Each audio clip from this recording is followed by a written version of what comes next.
Жарко Симјановски, новото засилување за Вардар, конечно го облече црвено-црниот дрес. Вашите импресии по доаѓањето и очекувањата за новата сезона?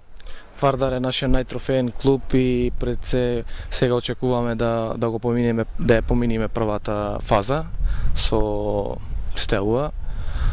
И за другите дуели мислам дека исто така ќе се навратиме на тројна круна за претходните сезони, другата. Втор пат во Вардар, првиот пат се чини дека го издрибла шампионот, еве сега конечно во таборот на црвено-црните. Па не се дрибла така лесно шампионот, имав некои понуди за настрана, па испадна други некои комбинации, така да сега ова Вардар е приоритет голем за мене и предизвик и ќе докажам и ќе покажам на сите со добри игри да постигнеме нешто повеќе. Треба да се наметнеш во Вардар, кај новиот шеф на стручниот штаб Благоја Милевски. Дали стравуваш од предизвикот? Не стравувам од предизвикот и мислам дека ќе добијам шанса сега во Букурешт. Благодарам.